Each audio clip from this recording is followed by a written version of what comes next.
Good evening, ladies and gentlemen, to continuation of the AAMS CME webinar expert series. These series are designated to bring the most up-to-date and relevant information for healthcare providers and anybody in the community who is interested in listening to these topics and benefiting from them. Tonight, we have a very special session. We have two speakers who are going to be talking about various aspects of wellness and coping skills. And these skills actually are relevant for both healthcare professionals and anybody who's interested in these. These are some challenging times, no doubt. We're all going through them. However, we're taking a positive outlook on these events of 2020. We're trying to adapt, change our ways. Change is part of life. We all need to go through it. Sometimes we don't like it, but we're embracing this change and all that it has to offer and adapting our ways to best meet the needs of our members, our healthcare professionals, so that we can best care for our communities and our loved ones. I'd like to first give some thank yous to our CME committee, Dr. Rami Apelian, Garni Barkhudarian, our president, Dr. Kevin Galstian, Arsene Kalfayan, Dr. Armon Kotikian, and myself as the chair of the CME committee. Of course, Ms. Hasmi Keribarian, who is our executive director of the organization and does really tremendous amount of work to make these sessions occur. I also want to thank our board who has been very instrumental under the leadership of Dr. Galstian in bringing these events to you so that we can all benefit from. I'm going to also remind everybody that these series are now going to be occurring several times a week. Our next webinar series is going to be tomorrow evening at 7 p.m. Pacific. And we are going to be talking about, actually tomorrow's is at 6 p.m. I apologize. Tuesday evening is at 6 p.m. We do have a speaker who will be coming to us from Cleveland Clinic in Ohio. He is a part of the anesthesia department there, and we'll be talking about safety in the operating room setting, pre, intra, and post-op. Also, our own Dr. Garni Barkhudarian will also be talking about safety in the OR, both for our patients as well as the surgical operating room team. So that's going to be at 6 p.m., starting at 6 p.m. tomorrow. We also have on Wednesday pediatrics in COVID-19. We have several speakers who are pediatricians. We're going to be talking about what we all need to know in terms of when it comes to pediatrics and COVID-19. We have several other very exciting ones scheduled for next week as well. Our first speaker today is Dr. Douglas Nies. Dr. Nies earned his PhD in clinical psychology from the Fuller Theologic Seminary. He's a graduate of the School of Psychology and then did his postdoctoral fellowship in neuropsychology at UCLA. He's been in private practice in Glendale since 1984. He is the part-time medical director of the Physician Wellness for Adventist Health Glendale. He also serves as the chair of the psychology section in the Department of Behavioral Medicine at Adventist Health Glendale.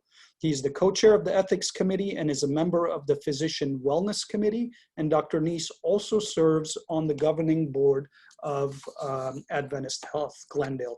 With that, Dr. Nies, I'm really thrilled that you're here. We've been able to interact and work together, and I've come to know you very well. And I'm very, very honored to be introducing you and for you to deliver this very important topic on coping to our community. With that, I'm going to ask you to take over the screen, and I will shut off my video and go on mute. Thank you so much for that warm welcome. I really appreciate it. Had the opportunity to be with your group in Las Vegas in September of 2018.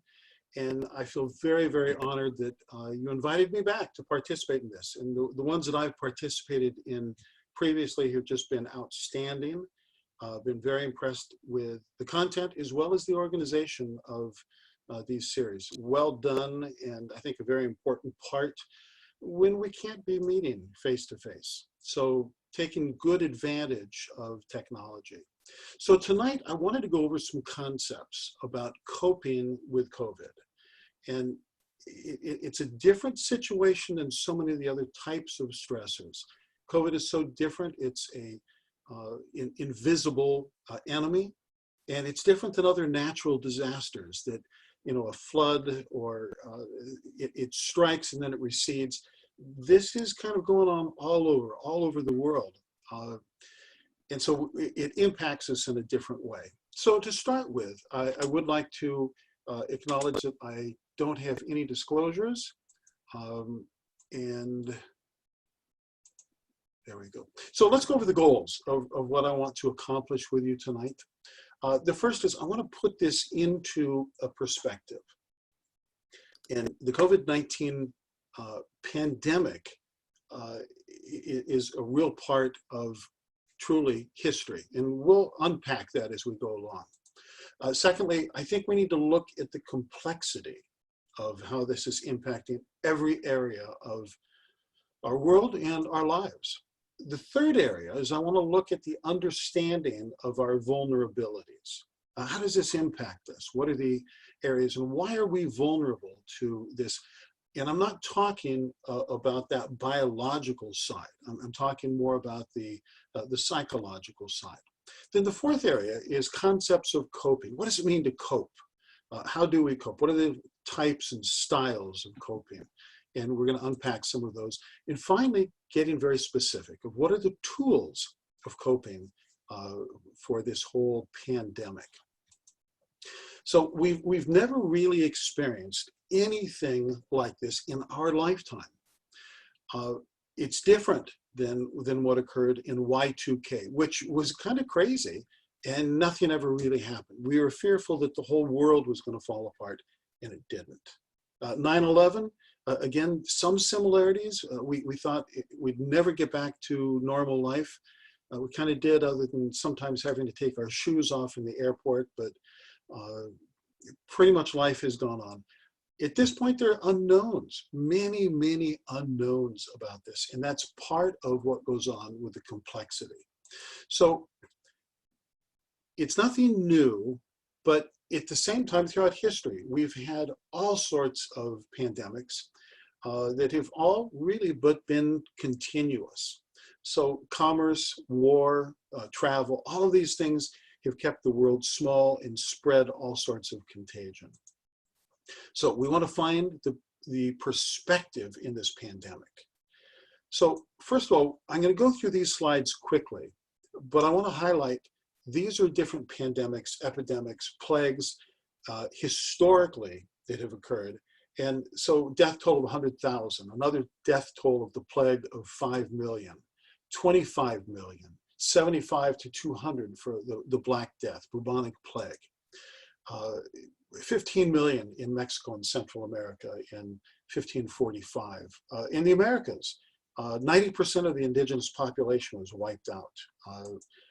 Taking a look at the Great Plague of London in the 1600s, death toll of 100,000. But what's also crazy is shortly after that, in riots, they lost 20,000 as a result of the unrest. In France, 100,000 in 1720, over a 3-year period. We're moving a lot quicker than that. The Russian plague, no, I take that back. That's where the riots were, in Moscow. So 5,000 in Philadelphia, 1 million with cholera. Flu pandemic in 1889, 1 million. 800,000 for, we had a whole series of cholera, and they were distinct and just wiped out lots of people. Polio, which didn't really kill as many people, only 6,000, but it was very, very disruptive. Spanish flu, we've heard a lot about that. The Asian flu in 1956, 2 million. Again, substantial numbers. Hong Kong flu, 1968, 1 million. HIV, AIDS pandemic, sometimes the estimates get up to 36 million global. SARS, death toll still isn't known. So the quarantine and the social distance, and I really did like the concept that was brought out the other night of physical distance, maybe a lot more appropriate, but we'll use those terms interchangeably. Swine flu, Ebola, the Zika virus, unknown. So we've had all these pandemics, and there's a whole list of diseases, but cholera, HIV, influenza, plague, smallpox, these are the big daddies. These are the ones that have really wreaked havoc. But let's take a look at some of the flu statistics. And it's really weird, but these numbers just keep changing. And throughout the day, I kept updating the PowerPoint. And yesterday, and right before we started, I sent over to Hasmik the most recent numbers. So we see somewhere between 12 and 61,000 is estimated by the CDC on an annual basis. But that's kind of the average since 2010. So far, and maybe it's changed since I got these numbers, 41,872. Globally, we're at 169,595. And those are of today, actually this afternoon and this evening. So these are quite significant, but you need to put it in the perspective of where this fits in terms of world history. We're at a unique situation where we have the scientific expertise around the world, and we're rapidly developing concepts of treatment and hopefully vaccines, etc. So this impact is broad. It's very, very complex. There are a lot of moving parts. And we really see a lot of historical changes that have occurred with pandemics in the past. We've seen Napoleon. He attempted to put down a slave rebellion in Haiti, and the Haitian slaves at that point had immunity. His soldiers didn't. It weakened his army incredibly to where he was receptive to this idea of giving the Louisiana Purchase to Thomas Jefferson. And they're just countless the number of changes that have occurred in history as a result of plagues or pandemics. So it's too early to say, it's too soon to say what is going to happen, but let's take a look quickly at what's going on with the complexity of COVID.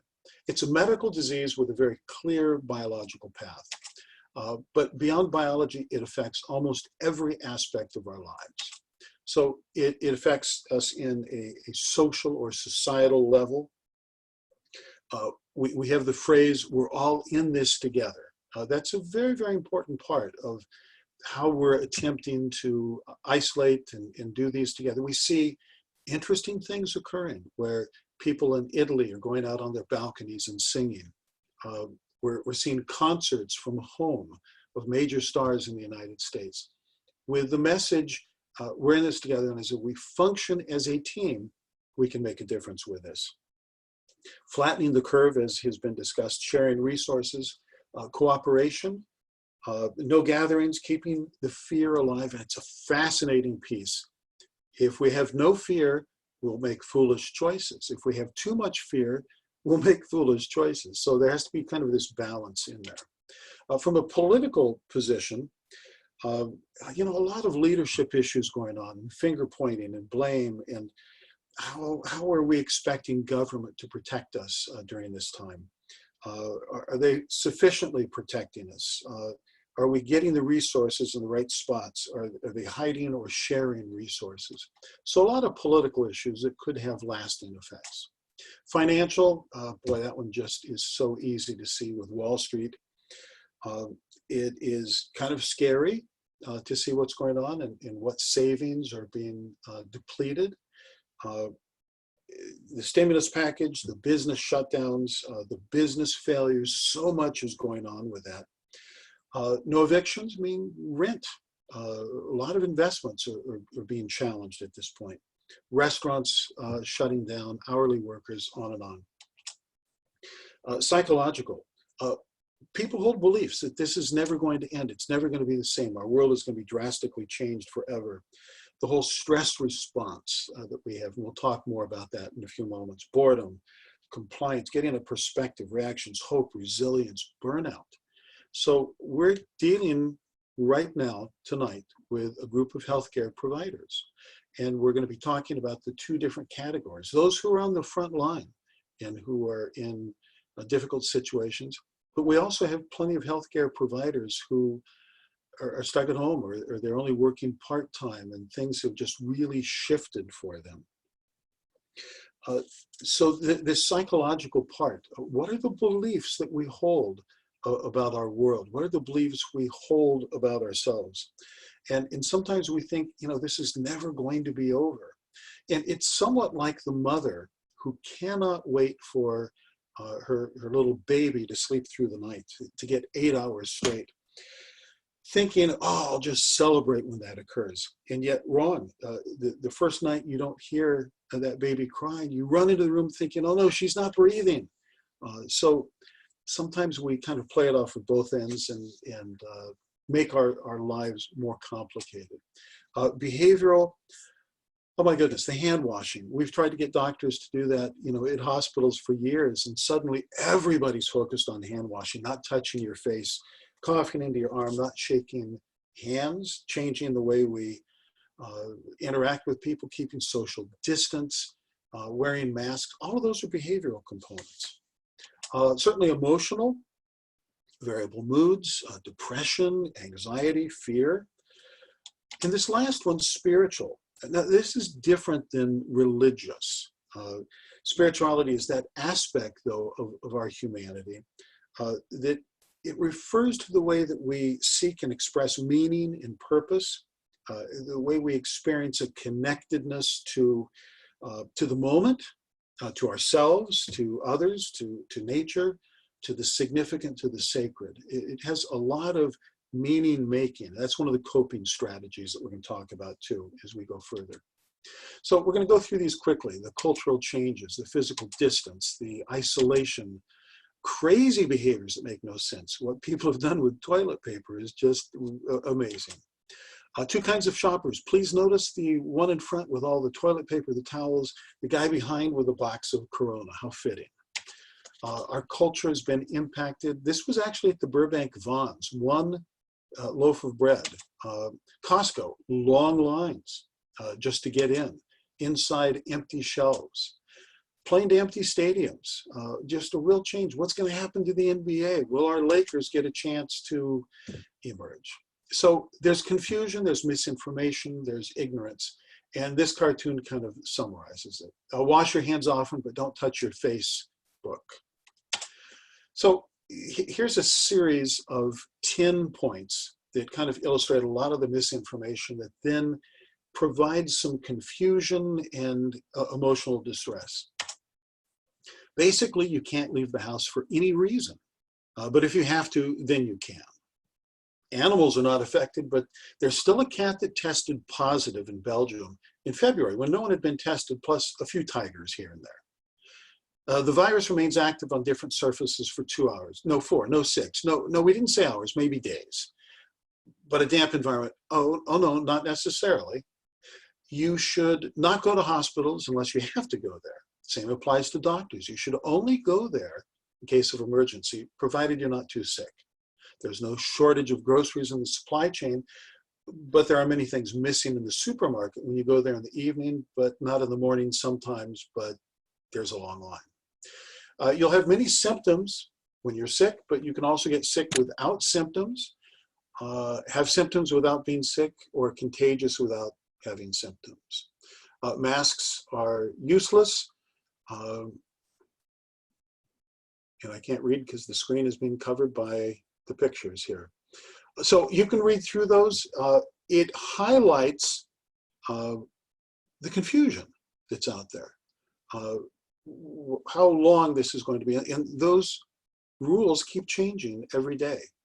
You should do this, no, you should do that. And so that has been problematic. Stores are closed except those that aren't. Anyway, we have confusing rules out there, and the newscast changes on a daily basis as the knowledge of this virus changes as well. So we have this safer at home, we have the physical distance, we have masks, and the self-quarantine is mandated. Social or physical distance being ignored. There's no place like not at home. At this point, a lot of people going into this 6th week are kind of tired of being home. And the kids are at each other, and parents are saying, I didn't train to be a teacher. It's tough. So neither of these masks are going to work. The man on the left, his nose isn't covered. The woman on the right, her mouth isn't covered. Ineffective with coconuts and oranges. Not good examples for the Lone Ranger and Zorro, but there are fashionable and acceptable public use. The one on the left is being sold on Etsy. I don't know about the one on the right. So we need to remain vigilant, and this is kind of a silly cartoon that appeared in major newspapers, and we don't know all the ways that the virus is transmitted, but we're learning more. So what are the vulnerabilities that we face? We're vulnerable creatures because on the one hand, we're social creatures. On the other hand, we are irrational creatures. And that has its implications for us because in that we're social, we want emotional support when we're stressed. But the problem is that we are looking for rational reassurance. Now, a lot of studies have displayed that the more irrational thinking we have, the more emotional distress we have. And it just makes a whole lot of sense, but science backs it up. And it turns out that fear, the contagion of fear, can spread faster than the virus. And we need to really, really be careful with that because we are in uncertain and stressful times. There's no question about that.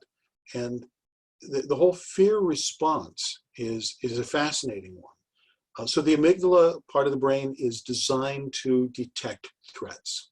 And that's a good thing for our survival. But the challenge is once that goes, the HPA axis, the hypothalamus, the pituitary, and the adrenals are going to produce cortisol. And that's going to stay in our bodies for maybe an hour. And during that time, we are more heightened to look for threats. And the more threats that we find, the more cortisol that is produced. And so we get into this cascading problem with cortisol and fear. And short term, it can be very, very advantageous. The whole sympathetic nervous system, the fight, the flight, the freezing, and that whole fright concept, when it's sustained too long, is going to yield chronic problems with stress, chronic problems potentially with burnout. And too many doctors are burned out right now. On top of this, now we have a class of doctors who are putting in way too many hours, who are exposed to threats that are uncomfortable. They don't want to take this home. There are just so many repercussions with all of this. And doctors are vulnerable. And then there are other doctors who are saying, I'm not generating income right now. I'm still having to pay my office staff, but I'm taking out loans and I'm good for maybe another month or so, but then I'm not sure what I'm going to do. So we also have these reactional stages of loss. And there's no question we have loss. There's loss of our freedom, of our safety, of our security. So we have the fear, the 4 horsemen of the COVID-19 apocalypse, the fears. So we have the disease. That's a problem in itself. But then we have a fear about the virus. We have a fear about the economy. And there's a potential fear about a new vaccine. When will it occur? So many rumors are going around about Bill Gates and chipping people to track all of which are bogus, but it spreads, and that adds all sorts of fears in our culture. So these are the common signs of distress. You're numb, you're in disbelief, anxious, fearful, change in energy and appetite, troubles concentrating, disruptive sleep. I'm not going to spend time on that because we're going to get to that in the next phase of tonight. But all sorts of physical reactions, worsening of chronic problems, health problems, reacting short-tempered, use and abuse of other substances, even sleeping medications. But we'll get to some of that. So the stages of grief and loss, the first is denial. It can't be happening, and we don't believe it, and all sorts of things are going crazy in our head. Then we get angry about it, and then we start bargaining of what can we do? How about if we do it this way? And pretty soon we start seeing this isn't going away, and there's a depression, and we have to work through those to where we can get to the acceptance. So I'm going through these quickly. All of these PowerPoint slides are going to be available for you at a later point. But Elizabeth Kubler-Ross, in her classic book on death and dying, noted these stages. Other stages have been added to it, sometimes up to 7. But these are the steps that people go through when they have a loss. And it originally started with death. So there's another aspect when we get into all the irrational that we really, really say, my goodness, we have all this incredible time. So this is a list of what people have done throughout the ages during quarantine. So Paradise Lost was written by John Milton in The Great Plague of London during quarantine. Shakespeare wrote several classics during that time. Isaac Newton, during his year of wonder, developed the beginning stages of calculus and theories about gravity. The Apostle Paul wrote part of the New Testament when he was under house arrest. John Bunyan wrote Pilgrim's Progress. People can be very, very creative. And so sometimes that becomes a bit of pressure. So this is kind of a cute cartoon about what I think I'll do and what I'm actually doing. So most of us are going to have that sense of we had great ideas, but be intentional. But coupled with that, be realistic. And I love the expression, progress over perfection. You're not going to do it perfectly. I almost decided to misspell perfection to see if anybody would catch it. But anyway, my OCD, I guess, wouldn't allow that. So be intentional, be realistic, and make progress with that in your self-expectations. Kind of a cute concept. This is a round to it. Now that you have it, you don't have to give the excuse, well, I'll do that when I get around to it. So what are the concepts of coping? Coping is where we intentionally invest our own efforts to solve personal and interpersonal problems so that we can reduce the stress, tolerate it, master it, minimize it, stress and conflict.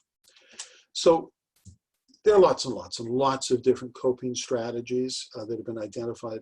Most of us will kind of mix and match with that, but it's based on our own personalities and the circumstances of what we're facing. So it's okay to utilize many of these. So the different types, and we're going to unpack some of these: problem-focused, emotion-focused, appraisal-focused, meaning-making, and support-seeking. So the problem-focused coping, it's a way that we get a sense that we're taking control. Sometimes we need information. Sometimes we have to develop a new set of skills. And we want to solve that problem. We make lists of the pro and con of this response or that one. But it does give us a real sense of control, something that we can interact with. The second has to do with the emotion-focused coping strategies. And really what we're trying to do is to reduce, alleviate distress. Somehow manage the emotions in a different way, mood management. Sometimes we just need to talk it out. We can get this cathartic experience as we release or express these emotions. Getting into progressive relaxation, meditation can be useful ways of self-soothing to calm things down. But it can also involve seeking social support, reappraising the stressor in a positive light. Accepting responsibility, it's up to me, I can do this, I don't need to run away from it, I can exercise self-control, but sometimes we need distance from it as well. So these would tie into the emotion-focused coping strategies. The third one, this is more of the adaptive cognitive approach, where reframing, finding the positive, focusing on gratitude, using a different perspective, hunting for humor in the hurricane. So there was an interesting story of a joke that was circulating through Russia in the Cold War, and it said, what would happen if communism were introduced to Saudi Arabia? And at first, nothing, but after a while, there'd be a shortage of sand. Well, it's cute, but what was really interesting is this was being spread in Russia. And this was one of the jokes that I'm told the people talked about, to find a way of kind of working through some of the stress in finding humor in that situation. It also was speculated that the KGB was maybe putting that humor out there so people wouldn't find it so offensive. So this idea, we're all in this together. That's a cognitive appraisal, and we will win. We can get through this. So meaning making is another very interesting one. And for those of you who are familiar with Viktor Frankl, who Man's Search for Meaning, he was a Holocaust survivor, fascinating author. He said that the primary motivation for people is to discover the meaning in life, their meaning, and that in all circumstances, including the Holocaust, I think it would generate out to including the genocide, even in the most miserable experiences, people have to find meaning for what they're doing.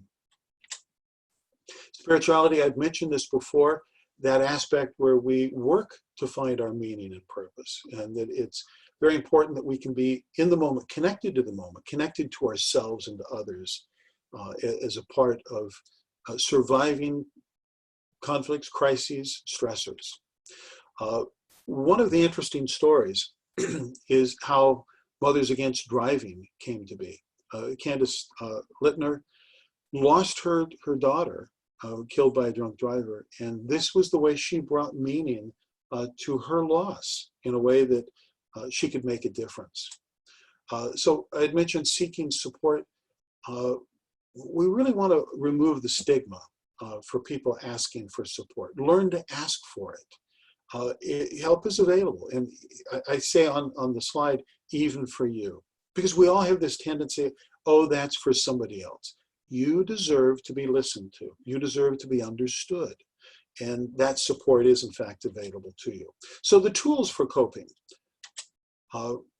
So Dr. Bill Sears on Ask Dr. Sears lists these 6 pieces. Meditate more, agitate less. Clever juxtaposition. Move more, sit less. Graze more, gorge less. Nature more, scream less. Smile more, frown less. Serve more, expect less. So one of the things I'm also doing is trying to take walks every day. And I have made a point that I will wave to every car that goes by. And pretty much every single one of them wave back. Those who don't have masks on smile. But we have an opportunity to connect, and we need that. So one of the very important pieces of coping and dealing with stress is exercising. Walking is a great way. So the blue zone people who have lived so long typically aren't going and lifting weights at the gym. They walk, they have movement. Guard your sleep. We'll be getting to that more. Make sure you eat. Some people are reporting that they forget to eat, they're too busy. Focus on healthy food, getting a balanced diet. Sit down to eat. Don't eat on the run. Don't eat while you're driving. So you know what to avoid. I'm not telling you anything that you don't already know. But in the same way, you know every musical note, but sometimes they can be put together in a novel way. And we get new music with that. I'm not even going to conclude that you're getting new messages, but reminders of that can be very, very helpful. So summary, maintain a healthy diet, get adequate sleep, and exercise. Those are going to be the 3 big things, the primary things that you can do physically.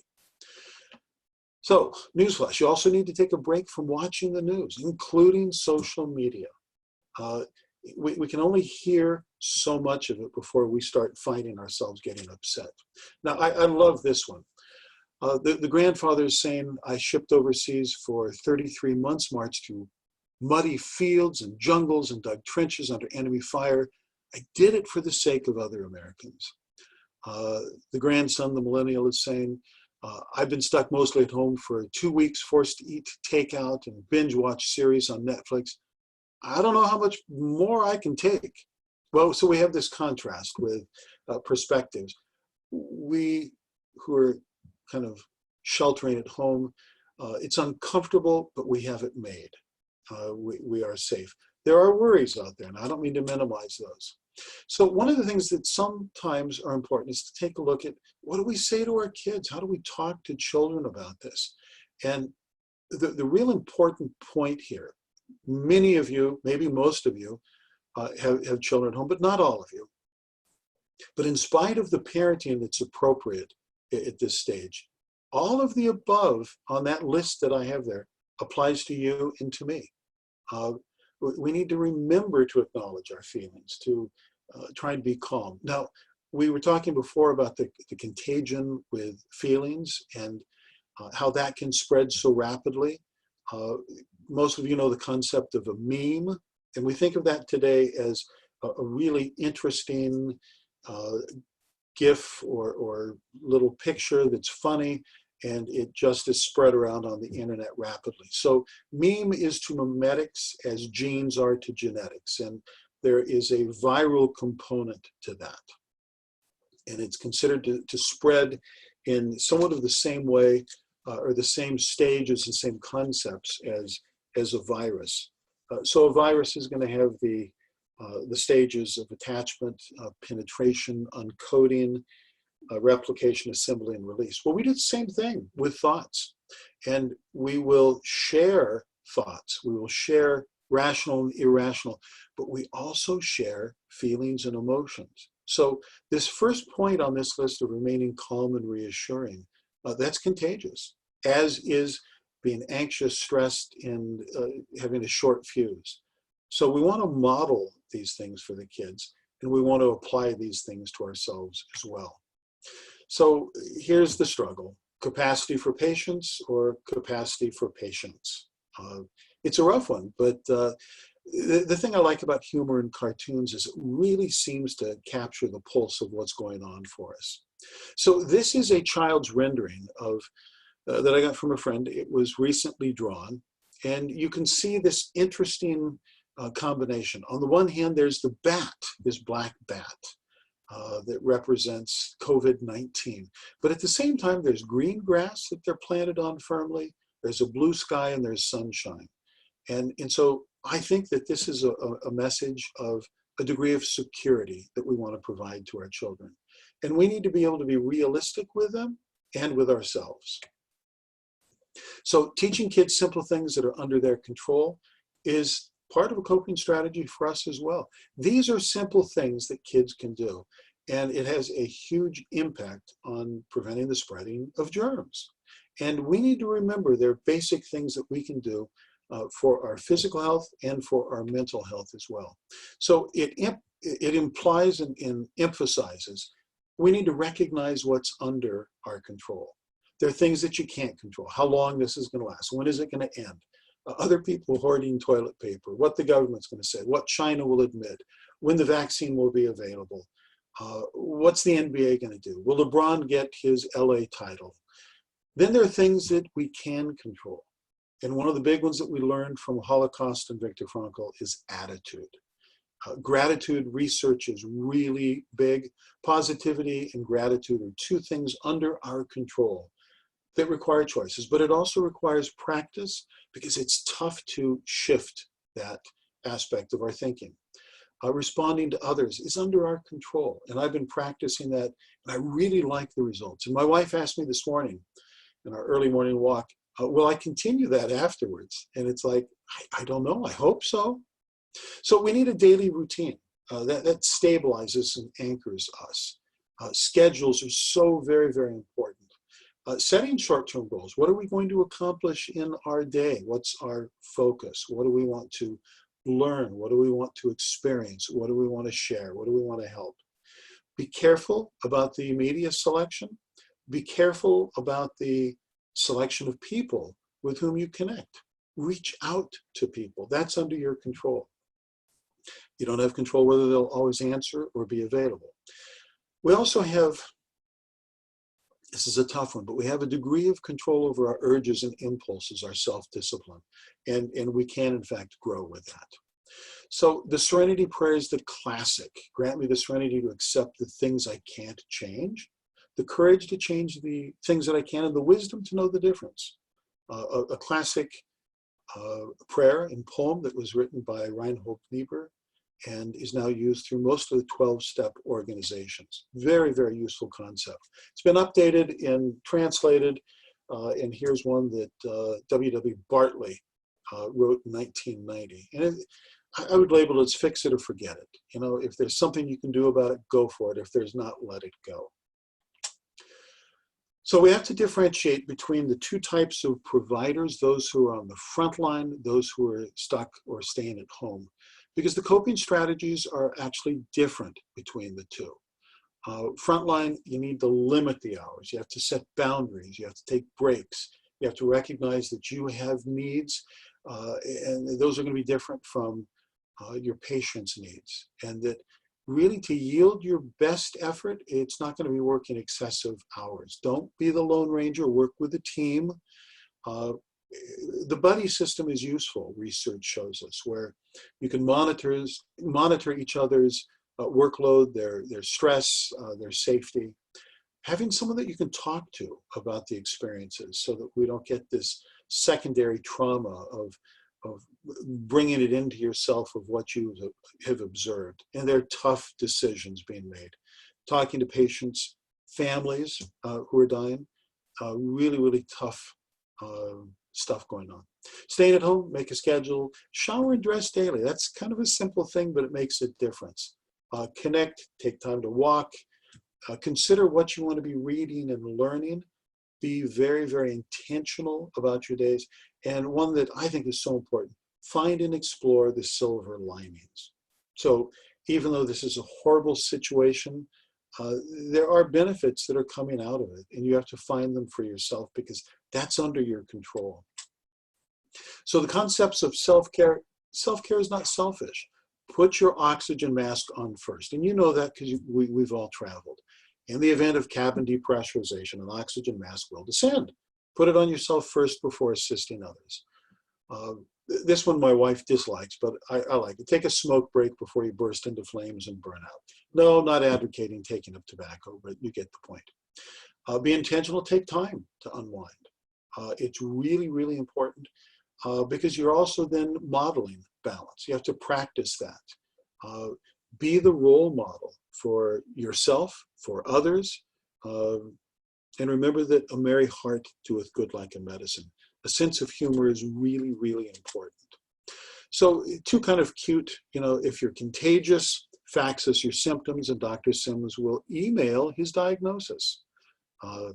Too crowded. You can see the little guy way across the bay. So what are we going to remember after this? What do we want to remember about this? What's the lesson? Forget the mistakes because we're going to make them. Our government's going to make them. Our administrators are going to make them. Our patients are going to make them. But what's the legacy we want to leave? One day, we and others will look back on this. We do in other historical situations, certainly the Spanish flu, etc. We're making history. What matters most to us? Never forget some aspects. We've had some real heroes, a band of saviors. And gratitude and appreciation needs to go out to you and to others who are stepping up and helping out in the ways that they are. This is a special time for the superheroes, and they're putting their lives on the line for us. We need to remember that. We take that and carry it forward. So after the pandemic, and it will end, we're going to be flooded with all sorts of entertainment. Disneyland will open. Staples Center will open. The zoo will open. Bars, restaurants, clubs, they will open. And we're going to be inundated with that. But we also have the opportunity to decide what we want to keep, what changes we want to make in healthcare and in our personal lives. So this is a very important aspect. This is a time of uncertainty, but it's going to pass.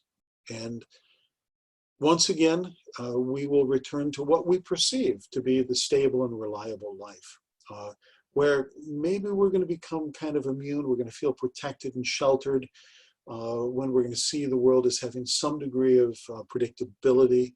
But there's danger in that because we don't want to forget really what can go on. We don't want to lose sight of the profound opportunity that a time like this offers. So we need to really focus on what matters to us and to reacquaint ourselves with many of our deepest values. So we're not going to have the questions and comments now. We're going to save those for after the second presentation. And so I'm going to remove my screen and turn it back over for the second part. Thank you, Dr. Nies, for that remarkable presentation. Indeed, we are going through some historic times, and learning to be nimble and discovering new ways to improve ourselves has been key. Us as an organization, we've been going through that exercise for years, over a decade. We wanted to do these types of educational webinars, had interviewed a number of companies that could help us set that up, and we were never able to.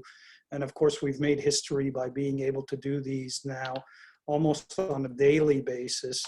And it was great speaking to you earlier as we were practicing for this, and you said this is a historic moment for you too, as this is your first webinar in which you have given. So that makes two of us. So thank you very much, Dr. Nies. Please stick around, and participants, please have your questions. We're going to do the Q&A session after our second speaker. And now, it is just my distinct pleasure to introduce Dr. Vahe Akopian. Dr. Akopian is a board-certified neurologist. He is a native of Los Angeles, received his education at UCLA.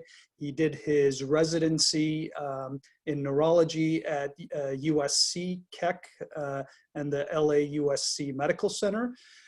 He currently is in private practice. He also did his 5th year at Keck in intraoperative neuro monitoring, which is a highly technical and advanced field used to improve surgical outcomes. With that, Dr. Akopian, I'm going to turn the screen over to you. And Dr. Akopian is going to talk to us about essentials of sleep, what we all need to know in this COVID era. As we know, sleep is a very important aspect of our health and well-being. Thank you, Dr. Akopian. Thank you, Dr. Seppin. I really appreciate it. And I want to thank the Armenian American Medical Society and the CME board for inviting me to be here today. So let's see. You'll have to excuse me. I have to learn what I'm doing.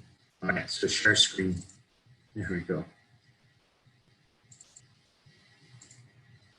Okay. So sleep, not just for dreaming. And then I wanted a catchy title. Can the corona help you sleep? So just to start off, objectives of what I'm trying to get across today. So I'm a neurologist, so you guys are going to deal with a lot of nerdy stuff today, learn a lot about the neurophysiology of falling asleep. I feel like this is really important. It's going to be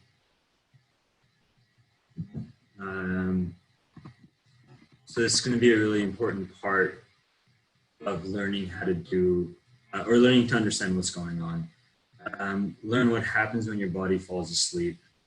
Improve one thing about your own sleep schedule, and then anchor your day. It's going to be a really important part of what I'm trying to teach today. And then learn how to counsel patients on sleep hygiene. So I'm going to start off with a personal story. And this is back from when I was in Chamelyan Middle School. Our teachers would give us poetry to memorize. I was in 4th or 5th grade. I don't know when I had to memorize this poem. And I'd go home and just read it over and over and over again. And I would remember nothing. You know, it was like, you see how long it is. And I remembered like 2 lines. And I was distraught, and I was just feeling horrible, and I would go to bed. And I'd wake up in the morning and I had 3 of the stanzas memorized and I had to do nothing. I just slept. I woke up in the morning and everything was in my head, fresh, ready for the day. And I did great. I memorized the whole thing. And I never understood why. It was like, why does sleep do that for us? So I'm going to touch on that today a little bit. What is sleep? Sleep is it's a reversible behavioral state. It alternates with waking. There's diminished responsiveness to external stimuli. When sleep is deprived, it does exhibit rebound behavior. So we try to catch up on sleep. Over on the right side, you can see what's called a hypnogram that represents the different stages of sleep over the course of one night. The dark blue represents REM sleep, and that's the big difference. There's 2 kinds of sleep. We're looking at REM and non-REM sleep. So as we go deeper and deeper into sleep, and then we eventually get into REM sleep. And as the night progresses, we have more and more REM sleep. The first REM usually hits us around the 90-minute mark, and it increases in frequency as the night progresses. As we get older, though, we find that the amount of REM sleep actually decreases. The amount of deep sleep decreases also. Stages 3 and 4 sleep, they're usually called slow wave sleep, or SWS, as you see in that graph. So as we get older, the amount of slow wave sleep decreases. As we get older, the amount of REM sleep decreases. There's a lot of theories about why that is and about memory consolidation and things like that. But you can definitely appreciate how much more staggered sleep becomes in older people. There's some data that prolonged sleep in elderly patients actually has an increased risk of mortality. The circadian rhythm is really interesting. It's an endogenous rhythm, it's entrainable, and it actually lasts about 24 hours and 11 minutes. There were some studies, a lot of us who studied circadian rhythm in college learned that it's something like 25 hours or something like that. Turns out that that study was a little bit faulty because the people who were doing the study were allowed to turn off the light whenever they wanted. So they themselves kept themselves up longer than they were supposed to. So when they controlled for that, they found out that our circadian rhythms is just over 24 hours. But the importance of it is that it's entrainable. That means it can be controlled by outside factors, right? Light is the biggest controller of circadian rhythm. But melatonin can control it, social cues and anxiety can control it. And what's interesting is it usually takes about 2 or 3 days for the circadian rhythm to reset. So if you were to fly to London, you know, I mean, we've all personally experienced that, right? Is getting over, I forgot the word. I probably haven't slept enough. But when you're trying to adjust your sleep schedule, it takes about 2 or 3 days for us to deal with that. This was an interesting graphic that I found. It's a little bit off from what I'm talking about, but I just thought it was really helpful and interesting. It talks about throughout the course of the day, the circadian rhythm, how it affects your body physiology. What are the different things that happen to you? So for example, the sharpest rise in blood pressure happens right after waking up, 6:45 a.m., assuming you wake up at 6. You're more likely to have a bowel movement at 8:30. Your highest testosterone secretion happens at 9 a.m. Your most coordinated time is around 2:30, 3 o'clock. Your most muscle strength, your greatest cardiovascular efficiency is at 5 p.m. And your highest blood pressure is going to be at 6:30. So even though in the morning you have the biggest blood pressure rise, your actual highest blood pressure is at 6:30. Melatonin starts to secrete at 9 p.m., which is not when you're sleeping, or I guess in this picture, I don't know what they're trying to show here, but melatonin is supposed to start secreting before you fall asleep.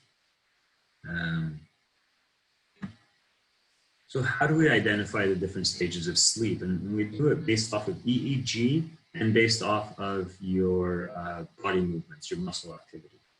And there's a lot going on here. A couple things I want to point out. Number one is as you start to fall asleep, your neurons, they start to fire at the same rate. They start to fire together. So instead of being independent, every neuron is doing its own job, or every group of neurons is doing its own job, the neurons start to come together. They start to just form these beautiful waves of organized firing, and so it makes the waveforms spread out more. It makes them have higher amplitude because they're all firing at the same time, so they can create a higher amplitude. And we really see that in slow wave sleep in stages 3 and 4. But what's really interesting is when you get to REM sleep, it's actually almost indistinguishable from being awake. So the EEG pattern during REM and during waking is almost identical. The only difference is when we're doing a sleep study, the only difference is the muscle activity. So when a person is paralyzed, that's how we know they're in REM sleep. So I'm going to touch a little bit on the history of how we identify the different sleep centers in the brain. This part's the boring part. I'll get through it quickly. But basically in the 1920s, after the influenza outbreak, a lot of people developed profound hypersomnia. They became catatonic. And so this Dr. Vahe diagnosed these guys with encephalitis lethargica. If any of you have seen the movie Awakenings with Robin Williams and Robert De Niro, it's about these patients. So 40 years later, Dr. Oliver Sacks came around and trialed L-DOPA on these patients and started to wake them up. It wasn't completely successful. They went back to sleep, but it was a very unique time in discovery of sleep. These guys were the pivotal patients. So then in the 30s and the 40s, we started to come up with more theories about sleep. Bremer in 1935 resected mice brains right around at the midbrain level, and it led them to be in a continuous state of slow wave sleep. And so eventually we were able to identify the ascending reticular activating system, which is basically producing all of this noradrenaline that goes into the brain and keeps us awake. And so if there's all this noradrenaline coming and producing this wakefulness in us, there has to be a way to deactivate it. So we found that sleep is actually a reversible switch. Eventually we discovered the VLPO, the ventrolateral pre-optic nucleus in the anterior hypothalamus, which actually projects GABA backwards to all of these nuclei that you saw on the previous slide, and it deactivates them. And that VLPO was responsible for us staying asleep. So it's a completely reversible switch. The VLPO turns on, deactivates everything, we fall asleep. And upon waking up, the VLPO turns off, and these centers all start firing off the noradrenaline again. We're talking about dopamine, serotonin, histamine, norepinephrine. And so when we're awake, all of these monoamines are constantly firing, and when we're asleep, they're all turned off. They each have a different function. I won't go into the details right now. But it was a really important discovery, the VLPO. That was a switch that turns us off. But what about this ascending reticular activating system? So this is the last part where I'm going to be really boring and just talking about these neuronal centers. But if you look at the red lines, that's the part I'm going to focus on first. These are the monoamines where dopamine, serotonin, histamine, norepinephrine come from. This is what keeps us awake. Very straightforward, right? If they're on, we're awake. If they're off, we fall asleep. Part 2 is acetylcholine. That's the orange line you see on the backside. And this is what's active not only during wakefulness, but also during REM. So it's actually turned off during REM and in non-REM sleep, and then it turns on again during REM sleep. So it's responsible for some of those low voltage fast waves that you saw in the earlier slides, which I'm sure you guys totally memorized and remember all of that stuff. But what's really, really interesting about all of this is the hippocampus, which most of you guys know is responsible for memory formation. It has 4 times more acetylcholine during REM than during wakefulness. We'll touch on that. That's actually really interesting. So what happens during sleep? I'm going to go through a series of slides now where I just talk about what happens to body physiology during sleep. First off, memory. The average person spends about 6 years of their life dreaming. Okay. So subjects, and here's a really good study from 2004 that identifies the power of sleep. This has been reproduced multiple times. What happens to our memory? This is going back to my first slide about me memorizing the poem when I was in middle school. Subjects retain significantly more words under sleep than wake conditions. So you're looking at graph A, graph B. People were given a series of words to memorize, and one group, they stayed awake, one group went to sleep. And then they were tested after the certain time period has passed, and the people who went to sleep actually remembered more words than the people who stayed awake. So then scientists administered physostigmine to the same group of people, or an alternate set of patients.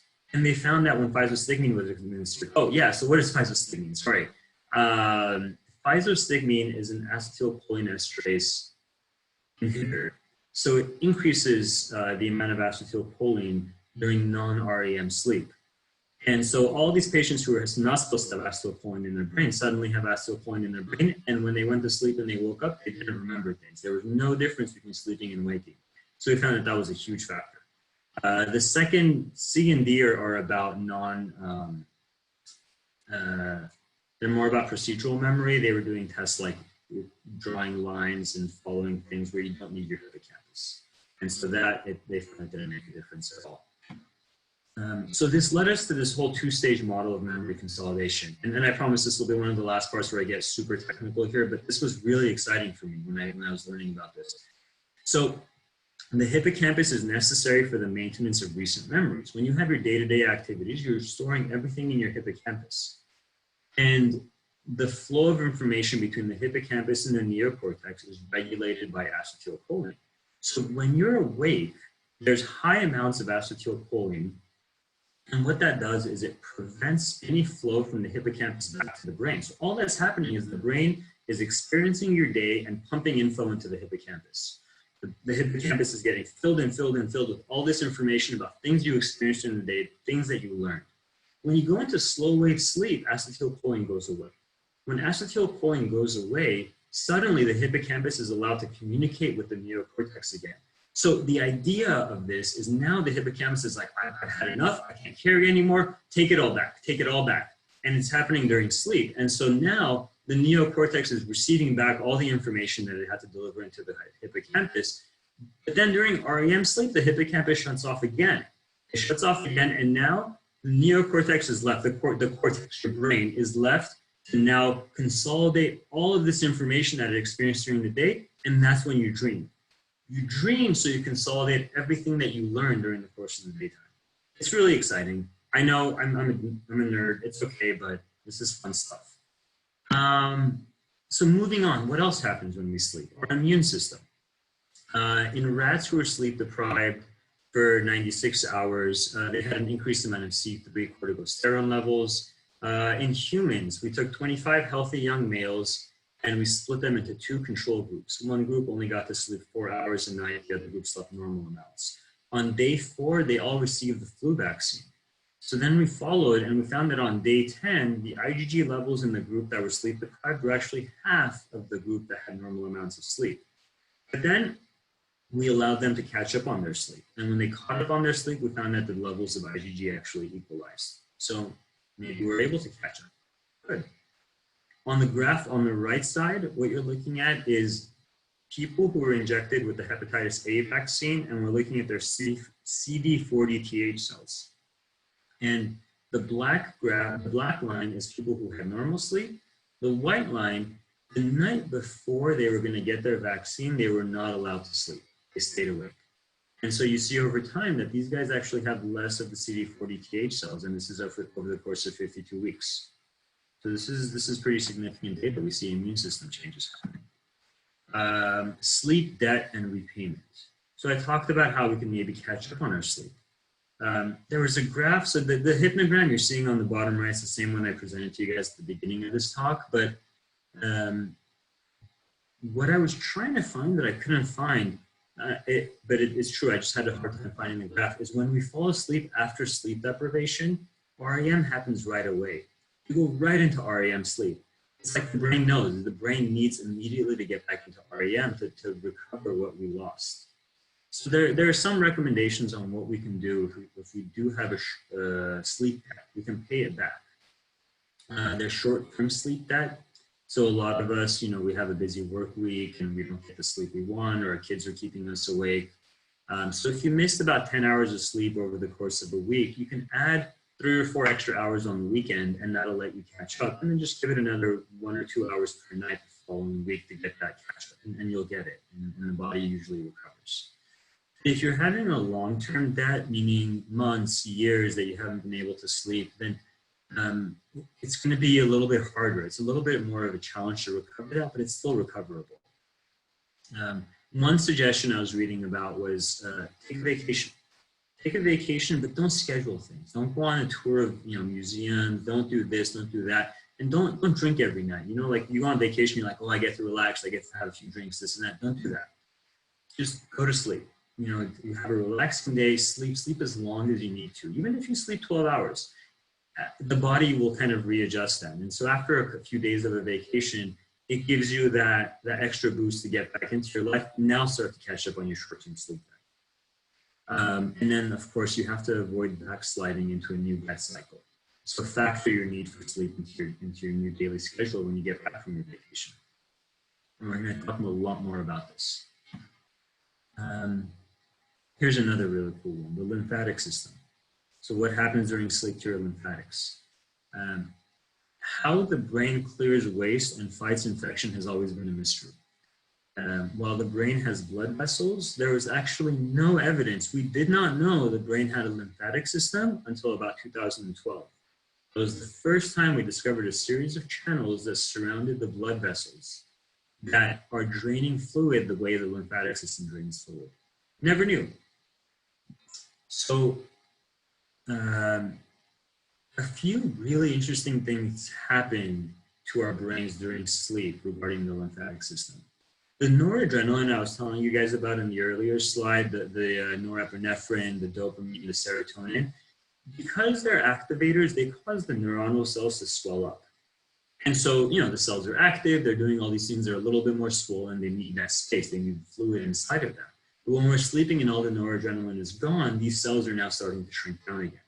And so when they shrink down, it opens up. You know how I told you the lymphatic system was attached to the blood vessels? So now the cells are pulling away and they're allowing the lymphatic system to finally operate. So when the scientists injected dye into the CSF of mice, they found that this dye barely flowed during the wakeful times, but when that mice were asleep, whether they were sedated, whether they were actually sleeping, it didn't matter. The dye started to flow really rapidly. And so you can see in the picture over on the right here that green section is actually the lymphatic system hugging the arterial system.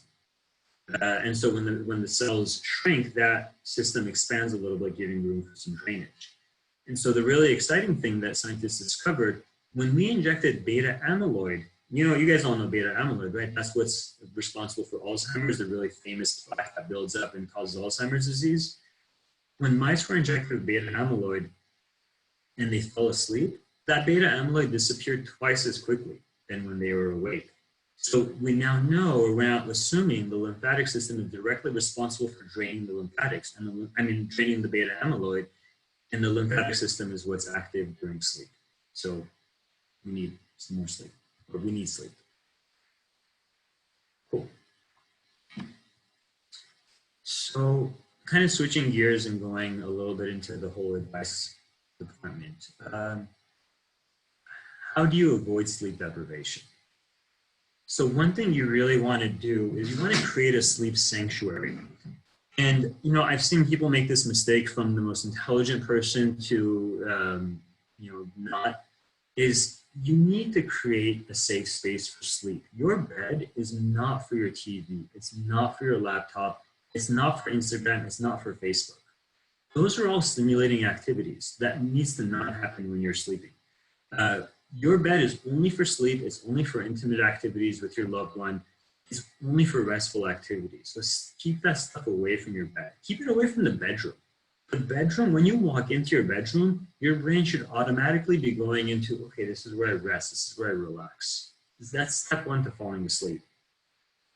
You can nap if necessary, but not always, right? Because napping at peak levels of sleepiness in the afternoon can actually help supplement the hours that you missed during the previous week. But napping can also interfere with your ability to sleep at night. So if it's doing that, then don't do it. It's hurting you. Try to minimize caffeine in the afternoon. I know some people say, oh, but my 8 p.m. coffee, it keeps me going and it doesn't bother my sleep at all. And good for you. I'm happy. But generally speaking, caffeine at nighttime is a bad idea. Alcohol can cause rebound wakefulness and it can reduce REM sleep, so be careful with that too. Night owls and shift workers tend to be the greatest at risk for sleep debt because they have the least flexible hours, so they have the least chance for catching up on their sleep debt. Try to get regular exercise, but it's generally not recommended to get that within 3 or 4 hours of bedtime. If you can't sleep, try not to force it. Good sleepers put no effort into sleep whatsoever. Think of it like a bowel movement. I know it's funny, I know it's silly, but it's the same thing. Don't force it, right? You're not gonna sit on the toilet for 20 minutes and try to force a bowel movement. That's not a good idea. We're all medical professionals. We know that's a bad idea. It's kind of the same thing with sleep.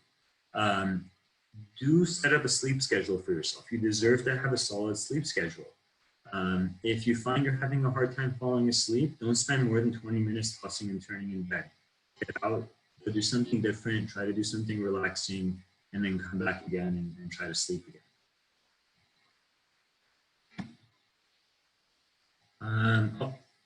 Random comic I saw on Instagram today. I don't understand it. No matter how much I drink coffee, play on my phone, refresh my email, look up things online, go to the kitchen for snacks, message my friends, scroll through Twitter, play with the cats, I still can't get any writing done or can't get any work done. I know this isn't about sleep, but this is about the coronavirus, right? We're all in the coronavirus times. We've lost our schedule.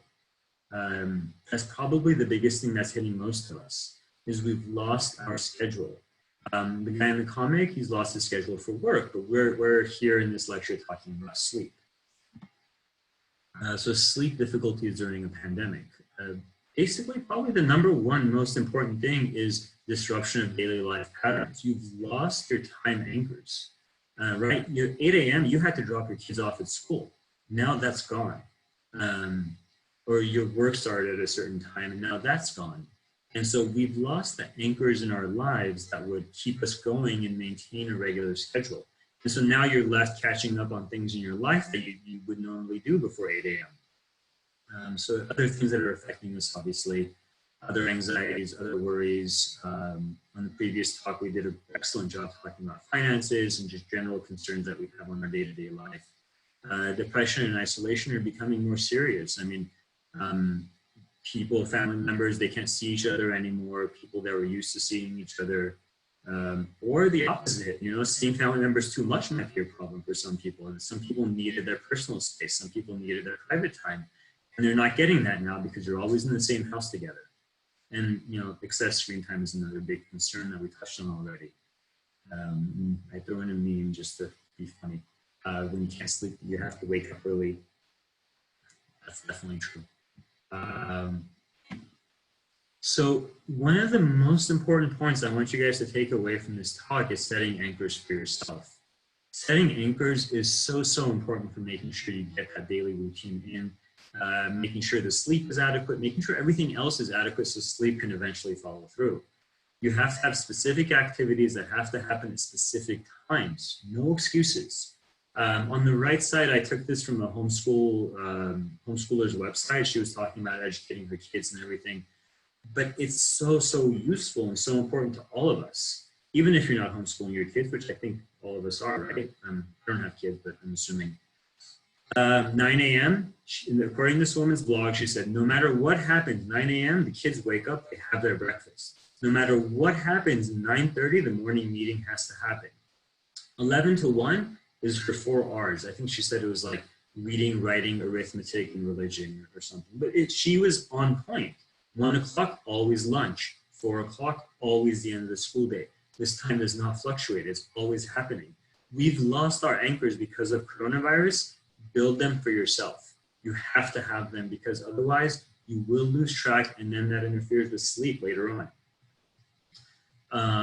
Again, cutting down on stimulants and caffeine in the late afternoon, cutting down on alcohol before bedtime. Tough times right now. Alcohol consumption has increased. Sleep environment can always be improved. You can install heavy drapes to shut out any sunlight if you're one of the shift workers. Keep your phones, computers, televisions away from the bed. Don't do it. It's a bad idea. Keep work materials out of the sleeping area. Try to exercise more than 4 hours before bedtime. And then white noise arguably has been beneficial for some people. They have white noise machines. I'm sure there's an app on your phone you can get white noise, and it just helps cancel things out a little bit. Some physiological problems that can happen during sleep. So I just kind of save this bit for the end. I'm a big proponent of doing behavioral stuff. That's why I spent so much time talking about behaviors. But of course, if none of this is working for you, you might actually have obstructive sleep apnea. It's a very common, very undiagnosed condition. Most people are like, oh, well, yeah, I just snore. It's not a big deal, but maybe you do have sleep apnea. This leads to hypoxia episodes when you're sleeping. Most people don't recognize that they happen to them because it causes microarousals during your sleep. And it can cause multiple microarousals. We're talking 16, 20, 25 times every hour. Your brain is going from deep sleep to light sleep. And you have no idea this is happening to you, but it's interfering with your true rest period.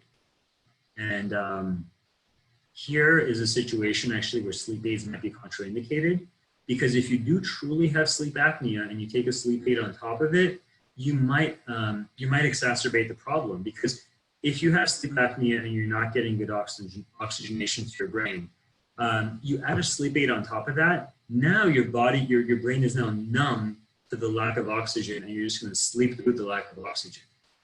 So I always want to do a sleep study for patients who are having trouble sleeping, because you want to at least rule out sleep apnea. If they don't have sleep apnea, okay, go for it. Use the sleep aids. At least I'm not worried about your oxygen now. And then diagnosing sleep apnea usually requires a professional sleep study, whether it's at a sleep center, whether it's a home sleep study, which has become more and more common in our practice these days. Narcolepsy is another condition people have issues with, insomnia, or insomnia. But these are usually genetic and early onset, and it's not something that a 40, 50-year-old starts to develop.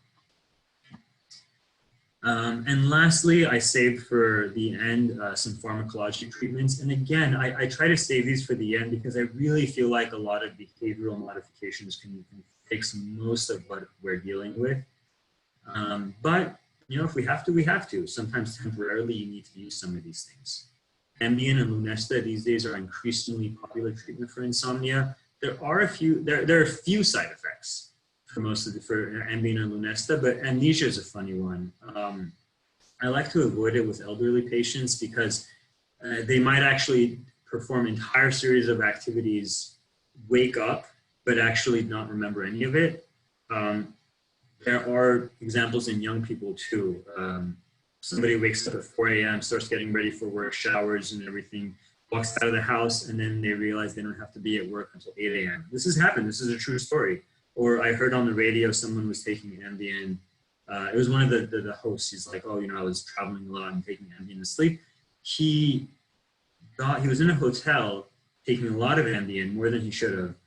And ended up walking down, taking the shuttle to Target, started shopping at Target at like 11 p.m.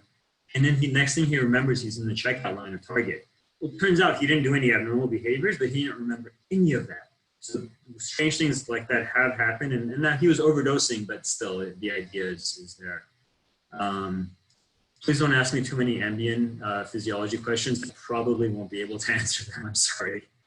Benzodiazepines can interfere with REM sleep similar to alcohol. And benzodiazepines and alcohol work very, very similarly. So if you take benzos to fall asleep, it might cause a rebound wake up later in the night. Antihistamines can be beneficial. Sometimes I use that for my elderly patients. Melatonin, I love starting with melatonin. It usually should be taken about 1 or 2 hours before bedtime, and keep doing it for a couple of weeks. That's when you really start to see the effect. It's not going to work on the first night. Cannabis, I don't know. Some people really like it. I don't like the fact that you're going to be taking a mind-altering substance to fall asleep every night. CBT arguably is better. It's just kind of the relaxing component of it. I have used CBT for some of my essential tremor patients. It may work. Your mileage may vary. Okay, so that's it. I don't think I have much else to add. Yeah, no, this is my last slide. Sorry, I'm just kind of running my brain through, but there's nothing else I need to add at this point. So I want to thank everybody, and thank you, Dr. Akopian, for that very important presentation about sleep. I'm going to ask Dr. Nies and to join us again. And Dr. Rami Apolalypse, he's going to help moderate. I just want to, again, remind everybody, in case you weren't here in the beginning, that these webinar series are being done on several times a week. This week, we will be having one again tomorrow. We have a professor from the Cleveland Clinic who's part of the anesthesia department, who's going to be talking to us about patient and staff safety in the operating room setting. We also have Dr. Garni Barkhudarian, who's a neurosurgeon here at John Wayne Cancer Institute in Santa Monica. He'll be also talking about some of the guidance that we've had from various surgical societies on what are the best steps on protecting our patients and ourselves in the operating room settings. On Wednesday, we have a panel of pediatricians who are going to be talking about pediatrics and COVID-19. So please look out for the emails and for the times, because they do vary from day to day depending on where the speaker is from. We did have a question from Tennessee, Rick in Tennessee, who had asked about melatonin and CBD, which he has noted that you've already answered. Rami, if you can please direct some of the questions. Thank you. Yeah, absolutely. Thank you guys. Can you guys hear me? Can I get a thumbs up? Okay. Excellent. All right. So Dr. Nies, this actually comes in from Dr. Boris Bogdasarian, and he thanks you for your excellent presentation.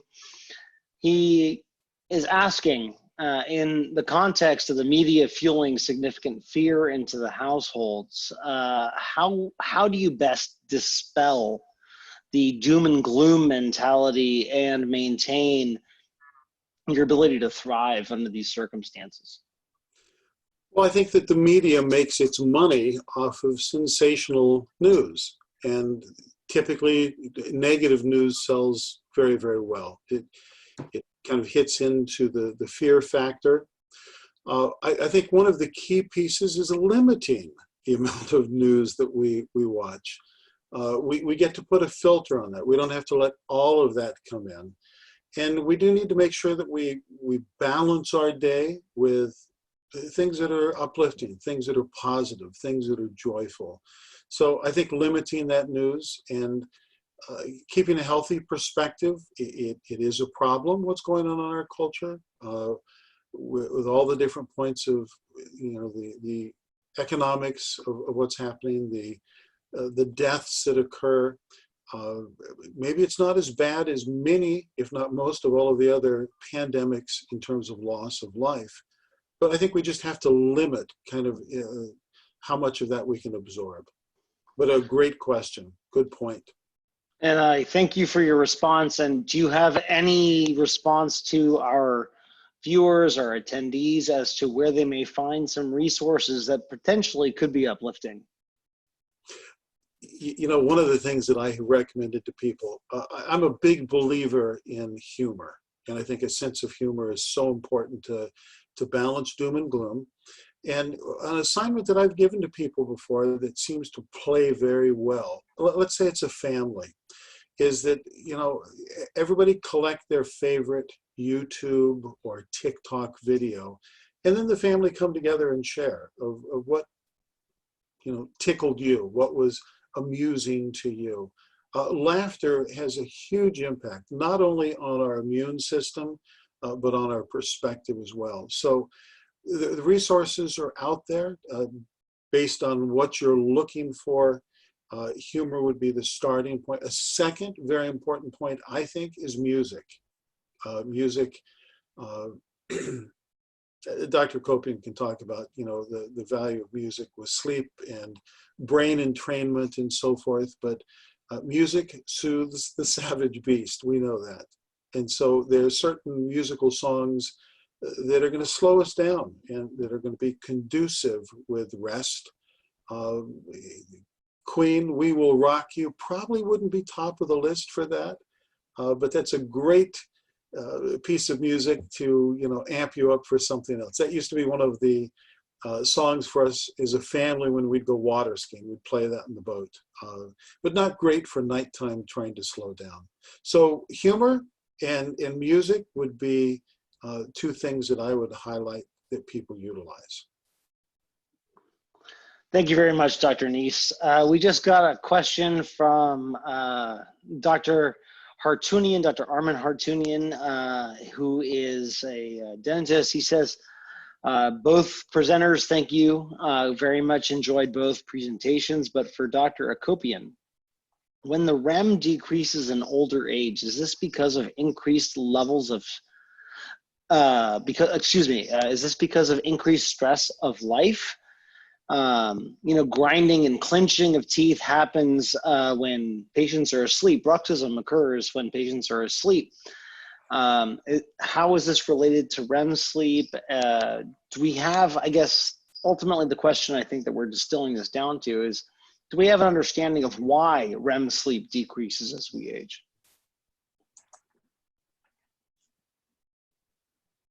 Yes, you can go ahead and unmute.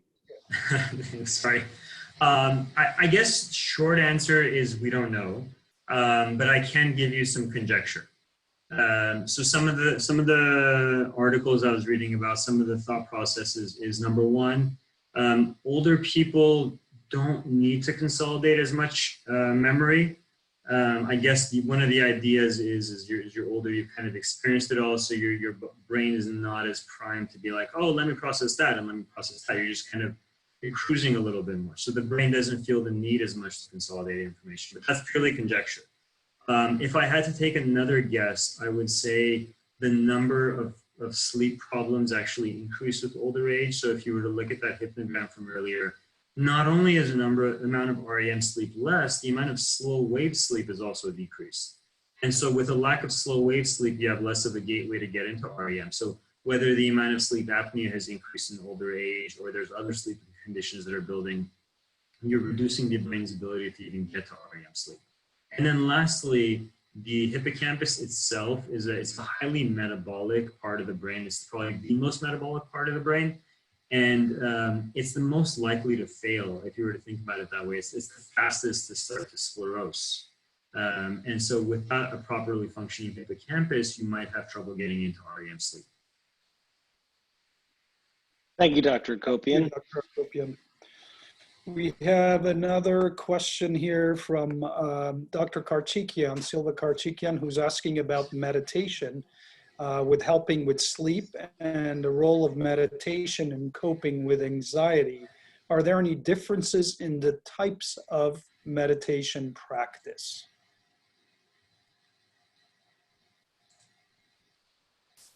So I'm not sure to whom that question is addressed.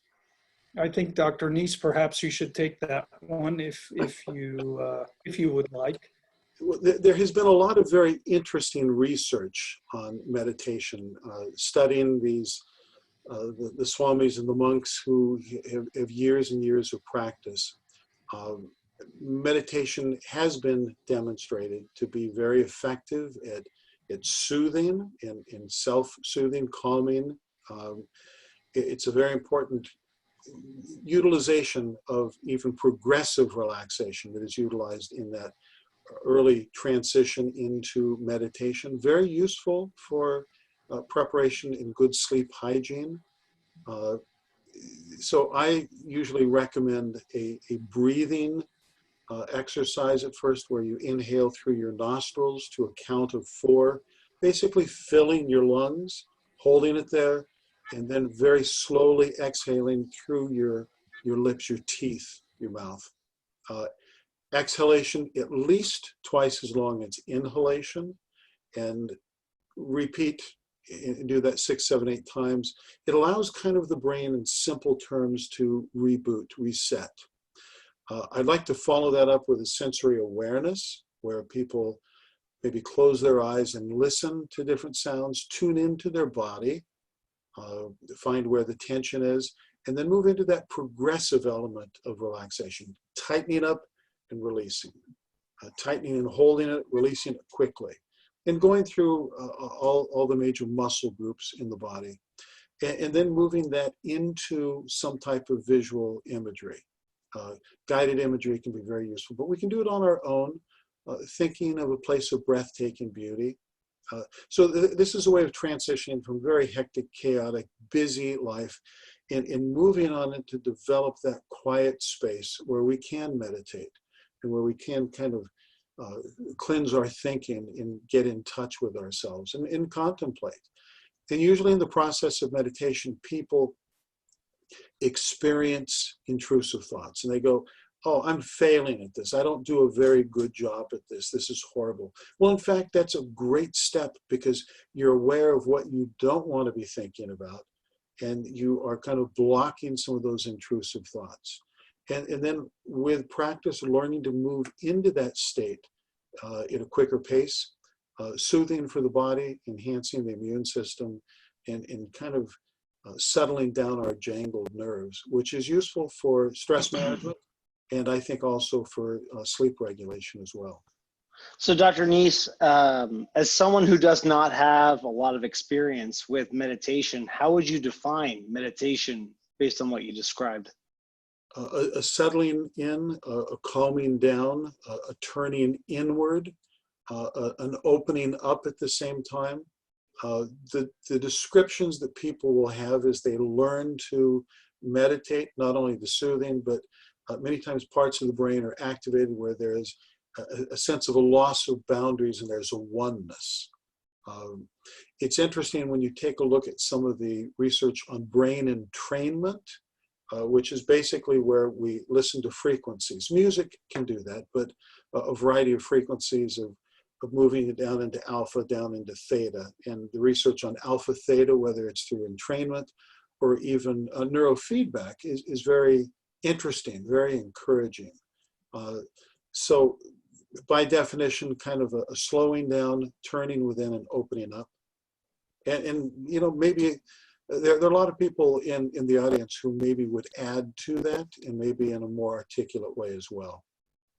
No, and I appreciate your professional feedback on the subject. I think one of the challenges that we all have, particularly in a Western society, is finding that space to disconnect and really focus on ourselves. We really don't do that well. I think one of the opportunities we have in the current environment is that we're not going to work, we're not driving, particularly those individuals that don't have children. I mean, I think this is something that we could potentially nurture our patients to accept and adopt. But you know, we have to be very intentional about that. We are human beings, not human doings, and we want to multitask, which the brain really doesn't do well. We really do one thing at a time and we're shifting around. We have to be intentional about it. We have to be still. And so many aspects of who we are, type A personality is, we want to be doing something else or adding to that or figuring something else out. And it's about learning intentionally to slow it down, to not move, and to relax, to chill, to open up and turn within.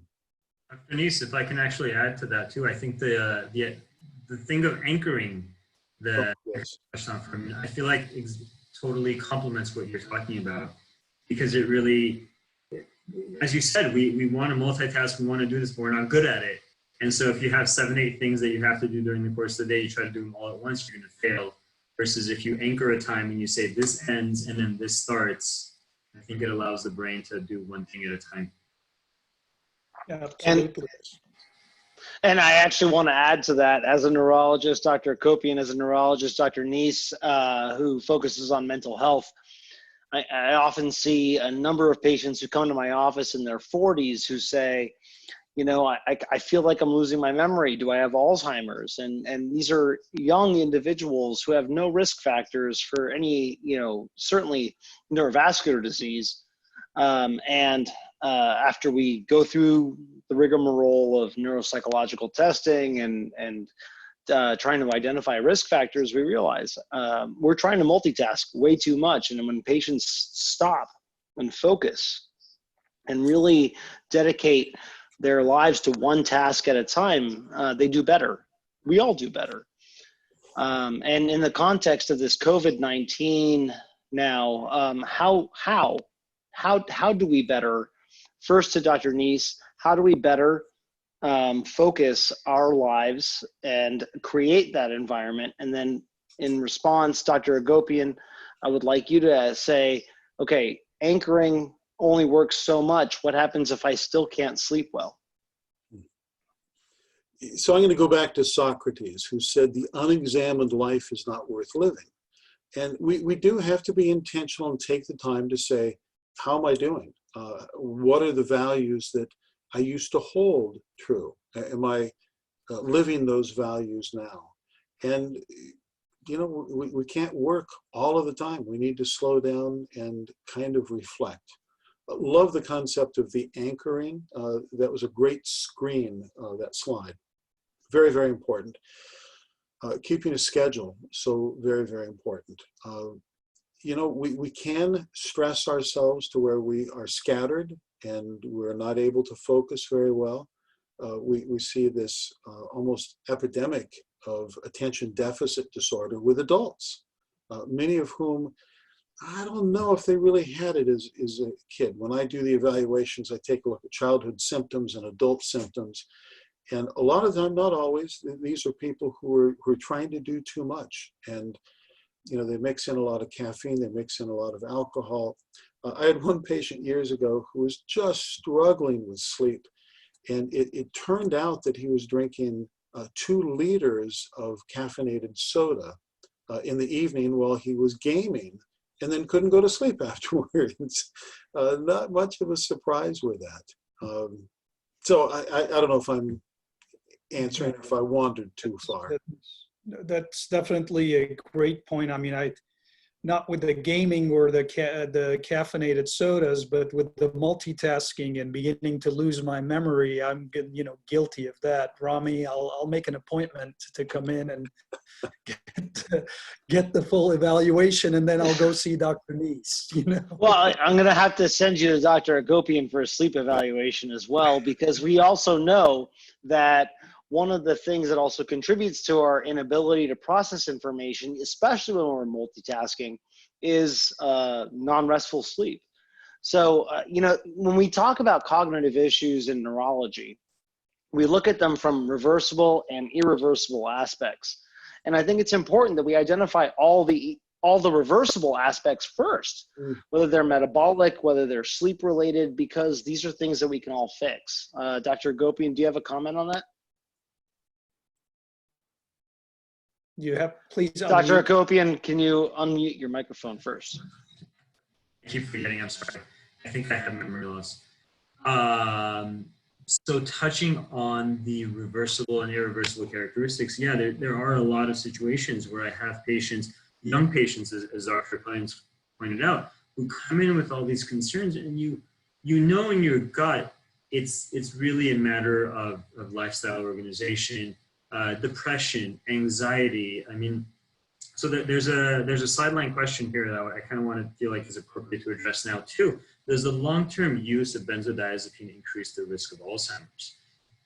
These are patients who have chronic anxiety, who have chronic kind of processing issues that are leading them to whether it's multitasking, whether they're not sleeping properly, or just kind of not addressing the important things in life first, that are starting to have these issues. And so those are the hardest patients to deal with too, because in a 20-minute office visit, how do you break down all of that in someone's lifestyle?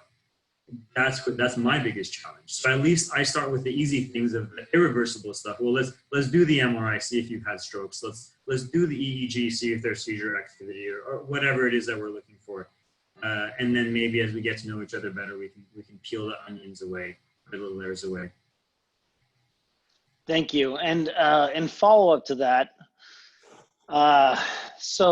this is actually for Dr. Akopian. Let's talk about the relationship between sleep and cognitive issues, dementia. You mentioned acetylcholine as a major factor. Some of the drugs that target memory issues are obviously cholinesterase inhibitors. Is there a relationship between Alzheimer's disease, dementia in general, and sleep? So my biggest fear with younger patients who have memory issues, even older patients, is a lack of sleep. As you guys, if you noticed in my lecture, I was talking about how sleep is so important in memory consolidation. And if you chronically are not able to get sleep, you're chronically going to have issues with memory consolidation. New memories build off of old memories, right? So if you were not able to consolidate memories all of last year because you just did not take care of your sleep issue, 1 year, 2 years, 3 years, you're not taking care of your sleep issues, you're constantly going to build a poor foundation for the next level of memory that has to come on. And so you've now poorly treated all this sleep, memory's not forming properly. People are thinking, oh, maybe I do have Alzheimer's, maybe I do have a memory deficit. And they're not wrong, they do have memory issues, but it's something that could potentially be treated by addressing sleep. The problem I face clinically with a lot of our patients is the younger generation has no problem with making modifications to their sleep style. Not no problem, but like a 40-year-old, if I tell them you have to start wearing a CPAP device, they might struggle, but once they start to see the changes, they're happy with the changes. They're happy with the level of alertness that they're experiencing. If I get a 70-year-old who is also obese and they're barely controlling their diabetes, and now I tell them they have to wear a CPAP device at night, forget about it. You know, they're like, well, this isn't worth it. This is stupid. This is too much. How do you convince a 70-year-old? So then you're left scratching your head. Well, it could be Alzheimer's because I can't really treat the sleep issue. I don't know. I think actually it's very interesting, Dr. Sapilian, sorry to interrupt you, but we also got another question from Dr. Hartunian who says, well, you know, self-discipline is purposeful and self-rewarding is kind of how we go back to regression to the mean, our compulsions, our bad behaviors. We can't afford these luxuries. Dr. Akopian, you spent 70 years based on your patient example trying to do the wrong thing, and here you are at the later end of life. So Dr. Nies, I'm gonna ask you a very simple question. How do you convince someone to break those routine habits? So one of the things that has been researched is readiness for change. And there are stages to that. And there are people who are not even aware that they need to change or should change. The next level is when somebody is contemplating that change. Then after that, they develop a plan, then they have to take action. Moving somebody too fast on that change continuum, the research shows doesn't work. You get resistance. It's tough. Compliance is a real big issue in every area of healthcare, trying to help that person move. What seems to be one of the most effective things has to do with the relationship you as a provider have with your patient. When they have a sense that they are being cared for and that you're not condemning them or preaching at them, they're more receptive to be open to that change. And so we have to step beyond the resistance and find a way. And empathy and compassion and warmth, bedside manner does seem to make a difference where people open up, their defenses drop down. And when you can put it into a context of kind of the pros and cons, here are the benefits for you, here's the drawback. And, you know, it is your decision. We can't make that for them. Thank you very much. Dr. Akopian, you mentioned different aspects of sleep disorders that may result in disruption of the normal sleep pattern and reduce REM sleep. What about the active bladder? How would you address patients who have to frequently wake up at night to urinate, and what would you recommend to them? Step one, urinate sitting down. Don't try to aim in the middle of the night. So basically try to leave the lights off if you can. You know, take a route to the restroom that you know is clear, so you're not going to trip on things. Try to leave the lights off so that you can easily go back to sleep. Probably try urinating sitting down instead of standing up if you're a male. That way you have less coordination, less concentration that you have to deal with. Beyond that, I mean, it's something obviously incredibly important to have to urinate in the middle of the night. If that's what your body physiology demands. And so try to deal with it as best you can. Avoiding water before bedtime can be an option also. I preach a lot of drinking water, so I tell my patients to drink as much water as they can, and then they're like, well, doc, what about going to the restroom at night? And I'm like, well, the payoff might be more one way or the other, so you decide what's better for you. Yeah, thank you. We have a question for Dr. Nies from a retired doctor, and he asks, what are your comments about a few of us healthcare providers who are already feel burnt out to consider an exit strategy as we move forward after coronavirus days? Since there will be significant changes in our lives once we leave this pandemic behind us, how would you approach a situation like that? Well, I'm going to look at it from two sides. One side is, as a society, we really can't afford that. We have a shortage of healthcare workers. What ideally we want to do is to try and help them transition back, to work through the burnout, find out why they're burned out. Ideally, return them to a career that once upon a time gave them pleasure, that they enjoyed it, that they found meaning. Then there's a variety of ways of doing that. Support groups, meaning in medicine, balance groups. Sometimes it's kind of figuring out this work-life balance, finding the meaning in their lives. Now, having said that, of what we need to do as a society, it makes no sense to try and push a person back into a field that's killing them, if in fact that's what's going on. If they can't set the boundaries, if they can't set the limits, if circumstances are such that it's just oppressive. So there are a lot of, I'll say physician, but healthcare providers across the board who are saying, what are some of my other options? And some of them are coming up with creative approaches, other lines of business, sometimes utilizing their skills, doing reviews, going into kind of the legal arena and testifying, others becoming coaches and trying to process. So I was attending some meetings for physician well-being, and I think we were in Nashville at the time. And I met some physicians who were doing just that.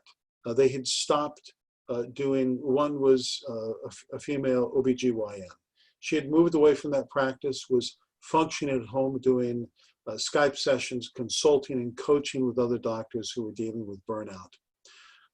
So ideally, try and help them kind of recover so they can go back. When that isn't an option, help them creatively come up with other things they can do. It's a career choice.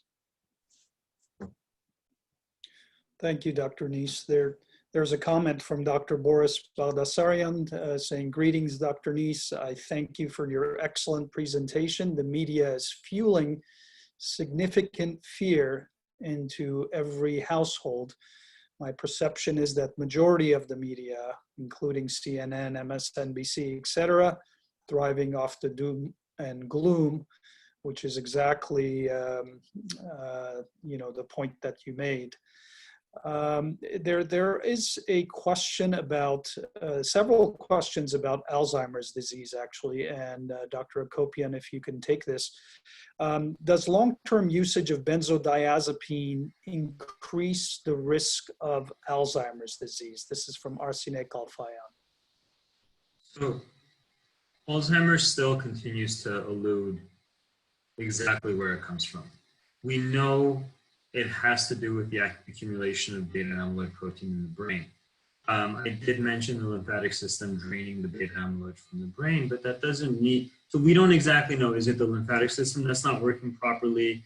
Are the proteins not being broken down fast enough? We don't fully understand exactly where all this beta amyloid is coming from. I did recently read another paper in rats that had good bowel movements, that had less production of alpha-synuclein in the brain, which is another protein that's supposed to be gotten rid of. So maybe constipation can increase it. we don't know for sure. We do know, though, that the brain is incredibly plastic, meaning that it's incredibly moldable to what we want it to be. And so the more we stimulate a person, the more we make a person active, the better the brain will be in the long run. There's plenty of evidence that people who are educated, that people who are active, show signs of Alzheimer's later. It's not a cure for Alzheimer's yet, but it is it's a kind of a system that we have in place to try to prevent some of the effects. We find that people who are physically active do better. We find people who are on the Mediterranean diet do better, right? Fish, nuts, fresh fruits and vegetables, they do much, much better than the person who's not on that diet. We find people who are always learning new things.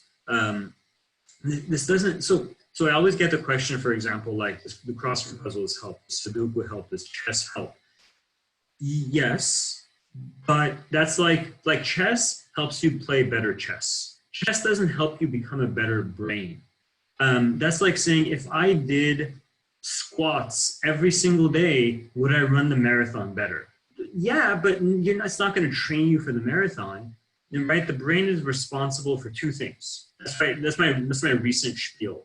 Maybe Rami can be like, that's just silly, but my recent spiel is there's two things the brain is responsible for. One is sex, two is food, right? And so now sex is really like making it stupid, but social interaction. So I tell my patients, get out there, be socially active. If you're a churchgoer, go to church. There's lots of evidence that shows churchgoers have delayed dementia because they're socially active. They believe in something, they're active in something.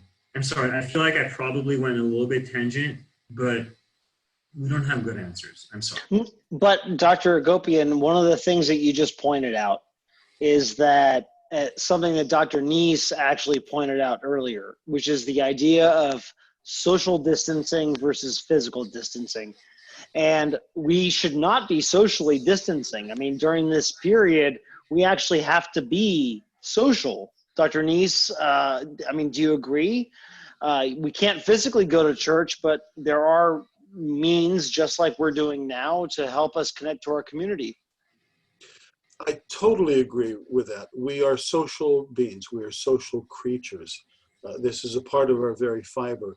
And we're very lucky that we live in an age where we can Zoom, we can Skype, we can FaceTime, we all carry devices that we can connect anywhere.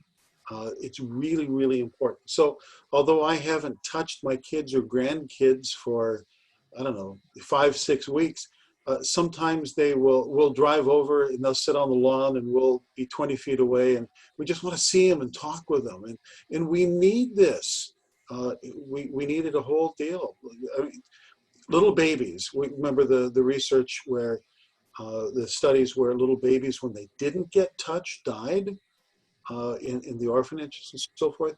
Well, we're not going to die if we don't get touched, but we thrive when we do.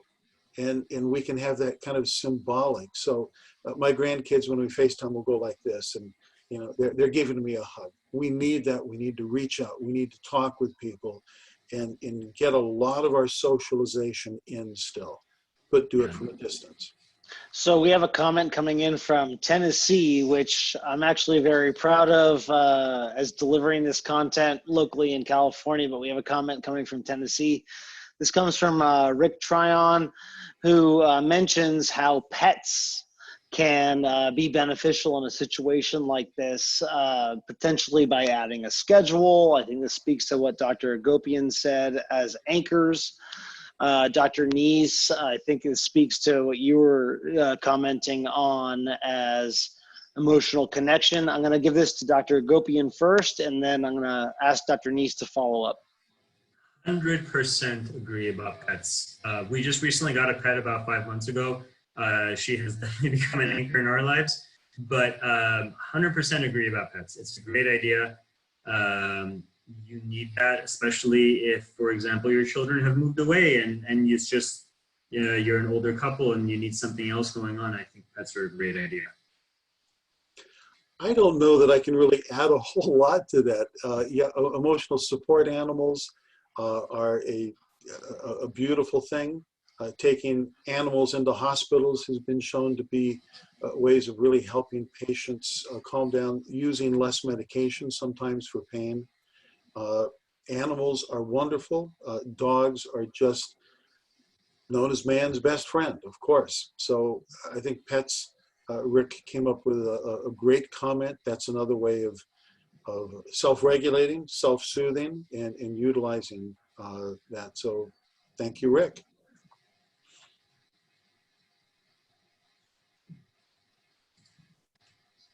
I think if there are any more comments or questions, please add them. Dr. Pilavyan added, Charles Pilavyan added that Psychology of Pandemics is a good book. When the comments were made, were there any resources that you can recommend during these times? And it looks like we pretty much hit Dr. Budakian, I think Dr. Budakian had a question. Christopher Budakian, we missed it. Oh, yes. What are the thoughts on different types of sleep aids? Melatonin, trazodone, zolpidem, Remilton.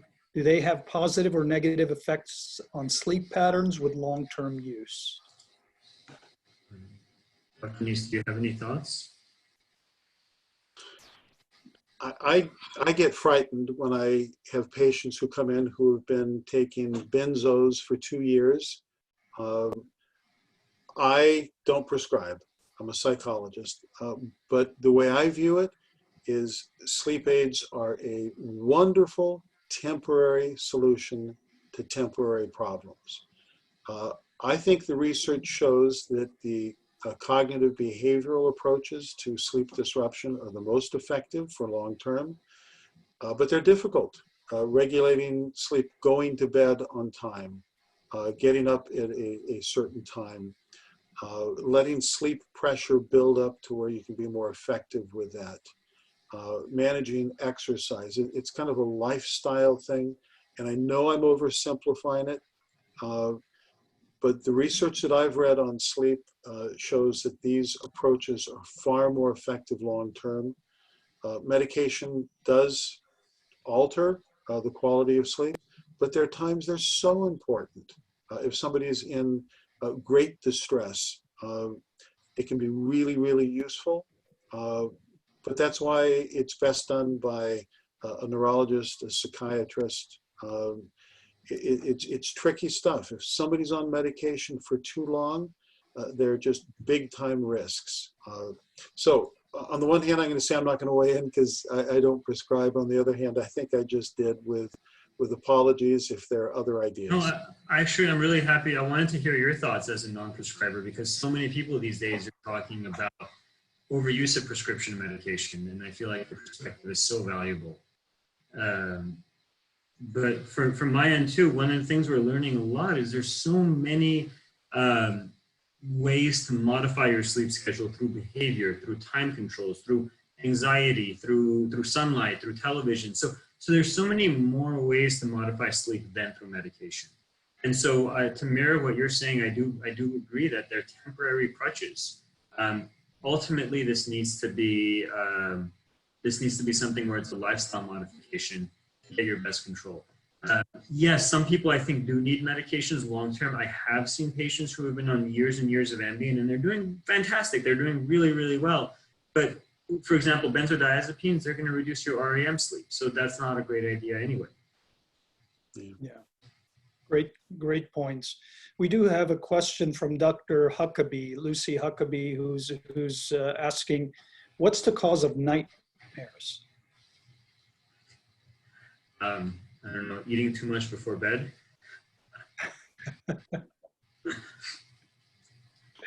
I'm not sure any of us actually know that. And I'm going to deflect to Jim Davis and Garfield. I think it's too much lasagna. I agree. I had nightmares after watching Tiger King before bedtime. Another question we have for Dr. Nies. Would you agree that a person's behavior is to most part based on pleasure and pain of their experiences? So there have been so many theories over the years of, Freud was one that death and sex were kind of the big driving forces. Lots and lots of different theories out there. Pain and pleasure. They're interesting studies. One, it's come from the field of economics. People will work a lot harder to avoid losing $100 than they will to gain $100. We are certainly all impacted. Nobody wants to go into pain, but there are two types. There's pointless pain, which is very, very disruptive, and there's purposeful pain. So it's really complicated.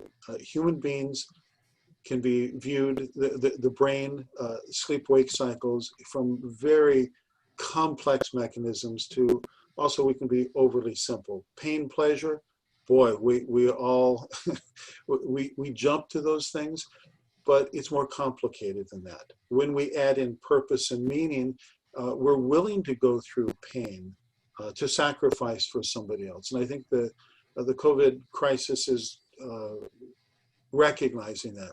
I would also jump back historically in Roman times.